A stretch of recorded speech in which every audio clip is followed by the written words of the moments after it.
guys, how's it going? So I just finished making these really cute pressed flower ornaments, and I wanted to share with you how I made them because I think they're really easy, they're inexpensive, and they're completely unique to you and your garden.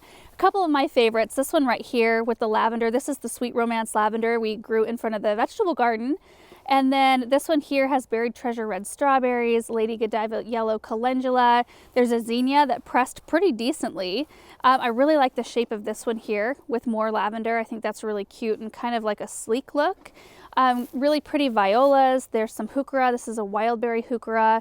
And you know, you can make them really bright like this or deeper colors, whatever you like. But you don't necessarily need to have a garden full of gorgeous flowers to do this project, because you can probably see behind me, we're losing leaves right now. I mean, I could probably scrounge around and find some decent looking stuff, but you could press leaves and flowers off of your houseplants. You could go to the grocery store and buy an inexpensive bundle of flowers to press. It really doesn't matter.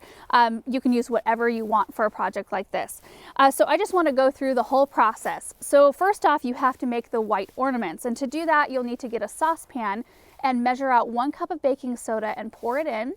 Then measure out 1/2 cup of cornstarch and put that in your pan, and then 3/4 cup of warm water. And you'll whisk all of those things together until they feel thoroughly blended. At that point, you'll put your saucepan on the stove and turn your burner to medium. And you'll want to switch spoons to something more normal because a whisk won't work. The mixture gets way too thick. And you'll stir for about 4 to 5 minutes is how long it took me for the mixture to start bubbling and pulling away from the sides of the pan. It'll kind of resemble a really soft Play-Doh. And when that happens, you'll take your saucepan off the stove and let it cool off for a few minutes.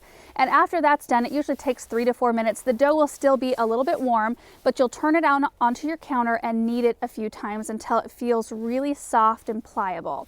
Then you'll grab your rolling pin and roll it out. Usually I roll it out to about 1/4 inch thickness. You can do whatever thickness you want. The thicker ornaments will take longer to dry. Thinner, of course, will be a lot quicker. So after you've got it all rolled out, you'll use your cookie cutter or the top of a drinking glass or even a knife and cut out your shapes, the shape of your ornaments. And then I use a spatula to help me get them off the counter onto my baking sheet, which I lined with a piece of parchment paper. Then you can grab your knife or a toothpick, and you'll want to make a little hole right at the top of the ornament, and that's where you're going to be threading your twine or ribbon through later. Then you'll pop your whole pan into a 200-degree oven, and you'll let them bake for about an hour. It's a little bit less if you've got thin ornaments, a little bit longer if you've got thick ornaments, and you can just let them out to the air to dry. It takes a few days, but that's an option as well. When they feel completely dry, I usually start checking at about the 45-minute mark, and then every about 10 minutes or so, I check the ornaments until they're dry. I take them out of the oven and let them cool off. It only takes about 10 minutes. I just pop them right off the baking sheet onto the counter, and then you can start decorating. So I took all of my gorgeous stuff out of my flower press. I had a bunch of beautiful color and texture to work with. And then you'll want to grab your Mod Podge and a soft paintbrush, and you'll paint a thin layer of the Mod Podge on the back of your leaf or flower. Then you flip it right side up and press it to your ornament, and then paint another thin layer over the top of your flower or leaf, and then overlap it onto the ornament so that everything is nicely secured.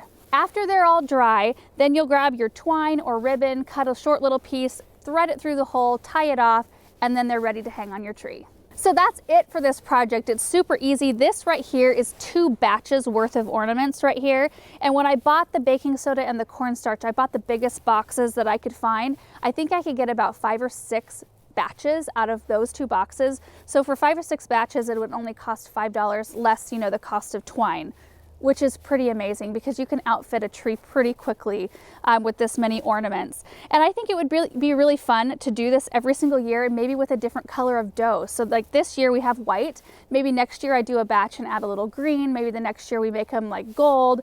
And so it'd be a really fun way to look back in time and preserve your garden that way. So anyway, I hope you guys enjoyed this project. If you give it a try, take pictures, tag me on social media so I can see what you've done.